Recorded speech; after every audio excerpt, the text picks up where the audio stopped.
কেমন আছেন? আলহামদুলিল্লাহ ভালো আছি। একটু জোরে বলবেন। আচ্ছা আপু, আমরা একটু শুনেছি যে আপনি এই বাইক ট্রেনিং দিয়ে থাকেন। সরাসরি আমরা চলে যাচ্ছি, সেই বাইকটা যে ট্রেনিং দিতে আসছেন কতদিন থেকে আগে শুরু করেছেন আপনি এই আপনি সেবায় নিয়োজিত কতদিন থেকে? ঢাকাতে আসার পর সেটা কতদিন? 2017। 2017। এমনি ব্যক্তিগত লাইফে আপনি কি করেন? মানে পড়াশোনা করি। পড়াশোনা করি। আচ্ছা, পড়াশোনার পাশাপাশি এই যে আপনি বাইক ট্রেনিং কাজটা বেছে নিয়েছেন কার উৎসাহে?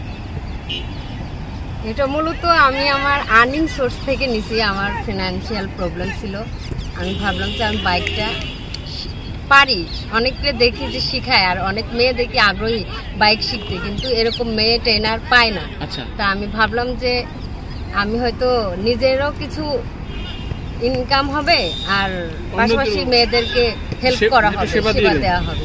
আচ্ছা, আপনি তো মেয়েদের সেবা করে থাকেন, কিন্তু এর পাশাপাশি কি ছেলেদেরও কি করেছেন কখনো? আমি ফেসবুকে একটা পেজ আছে, আচ্ছা, স্মার্ট ড্রাইভিং ট্রেনিং ইনস্টিটিউট নামে, কিন্তু ওখানে মেয়েরাও নক করে, ছেলেরাও নক করে। আগে আমি ছেলেদেরকে শিখাইতাম না, কিন্তু অনেক ছেলে আমার পেজে মেয়েদেরকে শিখানো দেখে মানে ইন্সপিরেশন হয়ে আমার কাছে অনেক ছেলে এখন শিখায়, মানে আপনার সাথে আগ্রহ প্রকাশ করছে অনেক। আচ্ছা, আমরা এই কথাগুলো একটু পরে শুনবো। আমরা একটু দর্শক আমরা জানতে চাচ্ছি যে এই বোনটির আসলে পরিবারের কে কে আছে, বা একটু আমরা এই বিষয়টা আলোচনা করতে চাচ্ছি। আপনার প্রথমে একটু নামটা বলেন। আমার নাম শামিমা আক্তার। শামিমা আক্তার। দেশের বাড়ি কোথায়? ঝিনাইদহ। ঝিনাইদহ। আচ্ছা, পরিবারে কে কে আছে? বাবা নেই, মারা গেছেন। মা আছেন, ভাই বোন আছেন। মানে কয় ভাই বোন, কয় ভাই, এরকমের আমাদের একটু যদি বলেন। দর্শক তো আসলে অনেকে জানতে চায় যে আপনার 9 ভাই বোন। সরি, 9 ভাই বোন। 9 ভাই বোন। আপনি কত নম্বরে? 7 নম্বরে। 7 নম্বর। আপুর ফ্যামিলি সম্পর্কে তার ভাই বোন 9 জন। এবং আপনার কি বাবা আছেন? না, বাবা মারা গেছেন। বাবা মারা গেছেন। ঢাকায় কি আপনি একাই থাকেন, না পরিবারে যারা আছেন ওদের সাথে থাকেন? ঢাকাতে আমি হোস্টেলে থাকি। হোস্টেলে থাকেন। পড়াশোনা কি এখনো শেষ হয়নি? প্রজেক্ট জমা দেওয়া হয়নি। প্রজেক্ট জমা দেওয়া হয়নি। এটা কি আপনার ফাইনাল ইয়ার একদম? হ্যাঁ, অনার্সে? না, বিএসসি। বিএসসি। এটা কোথা থেকে করতেছেন? আমি একটা প্রাইভেট ইউনিভার্সিটি থেকে। Private university. আচ্ছা, আমরা সেটা পরে শুনবো। তো আপু, এই যে আপনি উৎসাহটা পেলেন কার কাছ থেকে যে আপনি জনসেবা করবেন বা আপনি এই কাজে আসবেন, কার উৎসাহে প্রথম আপনাকে কে উৎসাহ দিয়েছেন? আমাকে কেউ উৎসাহ দিইনি, আমি নিজে থেকে আসি। নিজের থেকে মানে প্রতিবেশীর কাছে? আপনি কোনো ট্রেনিং সেন্টারে শেখা হয়নি? একটা ট্রেনিং সেন্টার থেকে, মানে একজন শিখাইতেন এই মাঠে। আচ্ছা, মিজান। আচ্ছা, ওনার কাছ থেকে শিখছি। টিচার যে আপনার শিখিয়েছেন। তো তারপরের থেকে আপনি এই শুরু করেছেন। মাসে কতজন স্টুডেন্ট আপনি শিখিয়ে থাকেন, ট্রেনিং দিয়ে থাকেন? মাসে? জি, কোনো মাসে 10 জনও হয়, আবার কোনো মাসে তার কমও হয়। আমরা আরেকটু সর্বোচ্চ 10 জন শিখাইছি। আমরা আরেকটা প্রশ্ন জানতে চাচ্ছি, প্রশ্ন করব। সেটা হলো যে আপনি যে স্টুডেন্টের কাছ থেকে কি আপনি পারিশ্রমিক হিসাবে কি রকমের নেন? আমি একটু কম নিই অন্যদের থেকে। আচ্ছা, সেটা আমরা শুনবো, কিন্তু আসলে একটু জানা যায় যে আসলে আপনি মানবতা সেবায় নাকি এটা অর্থ জন্য, এইটা আমরা একটু জানতে চাচ্ছি যে আসলে আপনার ফাইন্যান্সিয়াল যে সমস্যাটার কথা বলছিলেন। দুটোটার জন্যই, মানবতা সেবা প্লাস কিছু। প্রথমে কেন এসেছিলেন, যে আসলে কি মানবতা সেবা নাকি ইনকামের সোর্সে আসছিলেন?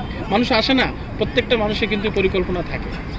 ইনকামের সোর্স তো অবশ্যই ছিল, কিন্তু মানবতা দেখা যাচ্ছে অনেক স্টুডেন্ট আছে শিখতে আগ্রহী, কিন্তু প্রপার ট্রেনার অথবা হচ্ছে কস্টের কারণে, ফির কারণে বেশি, অন্যরা যেমন 6,000-7,000 টাকা নেয়, এরকম ফির কারণে অনেকে শিখতে পারে না। আচ্ছা, আপনি কি তার থেকে কম নেন? হ্যাঁ, আমি খুবই কম। আচ্ছা আপু, আপনি যে বাইক চালানো কতদিন যাবত? বাইক আমি ছোট থেকে পারতাম, কিন্তু ঢাকা থেকে এসেই চালাই। আচ্ছা আচ্ছা, আমি শেষ করতে তারপরে বলুন। জি আপু, তারপরে যে আপনি এই যে তাদের কাছ থেকে যে আপনি পারিশ্রমিকটা কম নেন, তারা আসলে কি আপনাকে সন্তুষ্ট দিয়ে যা আপনি চান না ওরা আপনাকে দেয়, আপনি এটা নেন? তারাও সন্তুষ্ট, অল্প টাকায় শিখতে পারছে। অল্প টাকায় শিখতে পারছে। আচ্ছা, এই যেমন অনেকেই প্রশ্ন করে যে আসলে তিনি কি শুধু ট্রেনিং দিয়ে দেয় নাকি আপনি লাইসেন্স সহ, অনেক ট্রেনিং সেন্টার আছে যে লাইসেন্স সহ। হ্যাঁ, আমরা লাইসেন্সের ব্যবস্থা করে দিই। আচ্ছা, সেটা কি আপনি করে দেন নিজে? না, আমি একটা ভাই আছে, ওনার মানে মাধ্যমে। আপনার মাধ্যমে? যাই হোক, আমার অনেক ট্রেনিং মাধ্যমে। সেন্টারে আমরা জানি যে শিখিয়ে তারপর তাদের যেটা লাইসেন্স চলার জন্য কমপ্লিটলি ওই জিনিসটাও অনেকে করে দেয়। তো এইটা কি আপনি সম্পূর্ণ দায়িত্ব নিয়ে করে দেন নাকি শুধু ট্রেনিং দেন অনেকেরই? আমি দায়িত্ব নিয়ে লাইসেন্সটাও করে দিই। লাইসেন্স সহ একেবারে ফি নিয়ে নেন নাকি ওটা আলাদা ফি? আলাদা, দুটো আলাদা। আচ্ছা দর্শক, আমরা শুনছিলাম আমার আপু যে বসে আছেন বাইকে, আপনারা এর আগে দেখেছেন যে তিনি চালিয়ে গেছেন এবং অনেকের ট্রেনিং দিয়ে থাকেন এবং অনেক স্টুডেন্ট তার আছে। আপু, আরেকটা জিনিস জানতে চাইছি, এই পর্যন্ত আপনার কতজন স্টুডেন্ট আছে এটা যদি আমাদেরকে একটু বলেন। আগে তো হচ্ছে আমার স্কুটি দিয়ে জি। শিখাইতাম, অনেক আপু আছে দেখাচ্ছে আমি চলার পথে আপু আমাকে শিখাবেন এইভাবে শিখাচ্ছি, তখন একটা হিসাব নাই, কিন্তু আমি যখন পেজ খুলছি তখন একটা হিসাব আছে। অনুমানিক কত? 40-50 জন বা তার ঊর্ধ্বে। এইটার টাইমটা কত দিন হবে এটা জানা আছে? মানে এই 50 জনের একটা স্টুডেন্ট আপনার তালিকা আছে, তো সেটা কতদিন ভিতরে আপনি 50 জনকে কমপ্লিট করেছেন? 6 মাস। 6 মাস, বাহ। দর্শক, আসলে আপনারা শুনতে পেয়েছেন যে আসলে তিনি 6 মাসের ভিতরে 50 জন স্টুডেন্ট তিনি কমপ্লিটলি তার হাত থেকে একজন বাইক চালানো উপযুক্ত করে দিয়েছেন। তো আসলে এই যে আপনি বর্তমানে যে বাইক নিয়ে একটা কাজে নিয়োজিত আছেন, যে তার অর্থ বা যে কোনো বিষয় সেবা, এটা আপনার পরিবার যারা আছেন, আপনার পরিবারে যারা আছেন ভাই বোন বা প্রতিবেশী যারা আছেন তারা তো অবশ্যই জানেন। আমার বাসা থেকে জানে। আচ্ছা, জানে। তাদের কি মতামত, এই কাজটা তারা আসলে কিভাবে দেখছেন? আপু, এইটা জিজ্ঞেস করতেছি যে আসলে প্রত্যেকটা পরিবারের প্রথম কিন্তু মূল উৎস হলো বা ভালো মন্দ যাচাই করে তার পরিবার। এই জন্যই জিজ্ঞেস করে যে আপনি একটা মেয়ে মানুষ হয়ে যে আসলে এরকম একটা কাজে নিয়োজিত নিজেকে রেখেছেন এবং সেবামূলক বলা চলে যে আসলে এই কাজটা একেবারেই সেবার মতন, যেটা আপনি বলেছেন এর আগে যে আমি আসলে যেটা পারিশ্রমিক নেওয়া দরকার সেই পারিশ্রমিকটা আমি কিছুই নিচ্ছি না, সামান্যতম কিছু নিচ্ছি। তো সেই দিক থেকে আপনি একটা মানবতা সেবা করে যাচ্ছেন এবং আপনার পাশাপাশি হয়তোবা যারা আছেন এই মুহূর্তে যারা দেখছেন, হয়তো অনেক বোন, অনেক ভাই, অনেকেই যুব সেবা যেটাকে বলে, যেমন সেবা দিয়ে থাকে যুব উন্নয়নে অনেক সংস্থা আছে, তাদেরও একটু হয়তো বা এইটার দিকে নজর আসবে। আমাদের মূল উদ্দেশ্যই এই প্রতিবেদনটা করা। তো আপনার পরিবারে যারা আছে তারা আসলে আপনাকে এই কাজের উপরে কিভাবে দেখছেন? সবাই কি স্বাগত জানিয়েছেন? হ্যাঁ, আমাকে কেউ কিছু বলেনি। কেউ কিছু বলেনি? যারা পরিবারে যারা আছে সবাই আপনাকে ভালো জানে এটা? হ্যাঁ, জানে। তো দর্শক এই মুহূর্তে দেখছেন, আসলে দর্শকের উদ্দেশ্যে যদি আপনি কিছু বলেন, আপনার কথা অনেকেই শুনছেন, এটা আপনি বলতে পারেন, এটা বলার একটা জায়গা। আসলে আপনার অনুভূতিরা জানতে চায়, আপনি যে কাজ করে আসলে একটা নিজেকে কেমন ফিল করেন, জনসেবা যাই বলেন। আমি আসলে এই কাজটা করে আমি সত্যি অনেক আনন্দ বোধ করি। আর দর্শকের উদ্দেশ্যে এটা বলবো যে যেহেতু এখন করোনা মহামারী, সবারই গণপরিবহন এড়িয়ে চলা উচিত, সেই হিসেবে যদি কোনো আপু বা ভাইয়া শিখতে চায় তো আমার কাছে শিখতে পারে। কিভাবে শিখবে? আপনার সঙ্গে যোগাযোগ কিভাবে করবে?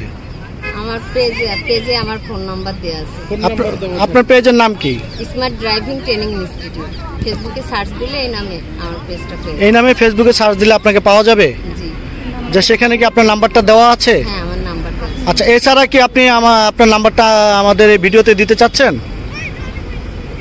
আচ্ছা, আমি আরো একটু শেষ করি, সেটা হলো যে আপু, আপনার দর্শক যারা এই মুহূর্তে দেখছে বা অনেকেই তো মানবতা সেবায় এগিয়ে আসে, যেহেতু আপনি একটা সেবামূলক প্রতিষ্ঠান নিজে করেছেন নিজের উদ্যোগেই, তো সেই দিক থেকে আসলে দর্শকের উদ্দেশ্যে যারা আপনার এই পথে যারা আসতে চাচ্ছেন বা যারা আসবেন বলে ভাবছেন মানবতার সেবায়, তাদের উদ্দেশ্যে আপনার কি বলনীয় বা কি করণীয়, তারা কীভাবে মানবতার সেবায় আসতে পারে আপনি যদি একটু বলেন তাদের উদ্দেশ্যে, দর্শকের উদ্দেশ্যে। অনেকেই আপনাকে দেখে বা উৎসাহী হবে, এই জিনিসটা তাদের উদ্দেশ্যে একটু যদি বলেন অল্প করে। হ্যাঁ, অবশ্যই আসা, কেউ যদি মানবতার সেবা আসতে চায় তবে সে আসতে পারবে। মানে নিজে একটা তৃপ্তি পাওয়া যায়, অন্যকে সেবা দিলে বা অন্যের কাজে উপকারে নিজেকে উৎসাহ করলে মানে একটা নিজের তৃপ্তি পাওয়া যায়, যেটা আপনি এর আগে বলছিলেন যে আমি পেয়েছি। টাকার থেকে আমি ওইটা তৃপ্তি বেশি পাই। কারণ যখন একটা স্টুডেন্ট শেখানোর পরে সে নিজে গাড়ি কিনে চালাই, দেখতেও ভালো লাগে। আমার অনেক স্টুডেন্টই এখন রোডে আমার থেকে বড় গাড়ি চালায়, FZ-ও চালায়। আচ্ছা আপনি আমরা আরেকটা জিনিস জানতে চাচ্ছি, সেটা হলো ব্যক্তিগত প্রশ্ন, আপনার তো বিয়ে করেনি? আনমেরিড। আচ্ছা, এটা আসলে এই পরিকল্পনাটা জানতে চাচ্ছি, আপনার তো প্রত্যেকটা মানুষের একটা পরিকল্পনা থাকে। আমি এখনো তো পড়াশোনা শেষ করতে পারিনি, জবের জন্য পড়াশোনা করতেছি।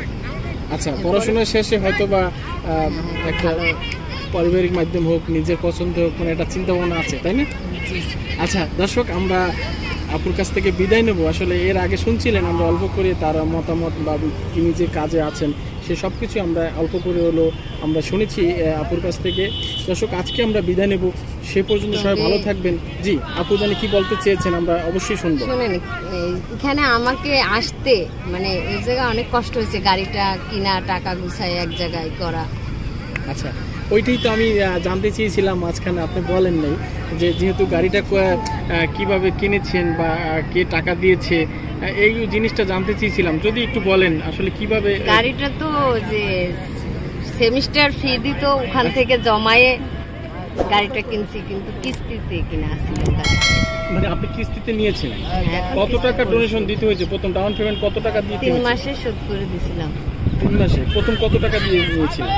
40,000। 40,000? কে টাকাটা দিয়েছে? কে? এটা হচ্ছে ফি দিয়ে নিজে টিউশনি করেছিলেন নাকি? আমি আগে একটা জব করতাম, ওখান থেকে কিছু টাকা জমাইছিলাম। আচ্ছা, তারপর আস্তে আস্তে আমি নিজে কিছু টাকা সেভ করে এখান থেকে গাড়িটা কিনা।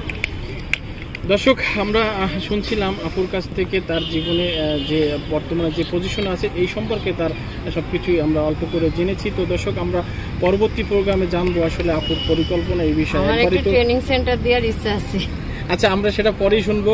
আমরা দ্বিতীয় পর্বে আমরা শুনবো আপুর পরিকল্পনা, তিনি কিভাবে সামনের দিন এগিয়ে যাবেন, আমরা সেই গল্পটা শুনবো। দর্শক, আজকে আমরা বিদায় নিচ্ছি, সে পর্যন্ত সবাই ভালো থাকবেন, সুস্থ থাকবেন এবং আমাদের সাথেই থাকবেন। আল্লাহ হাফেজ আপু, আল্লাহ হাফেজ।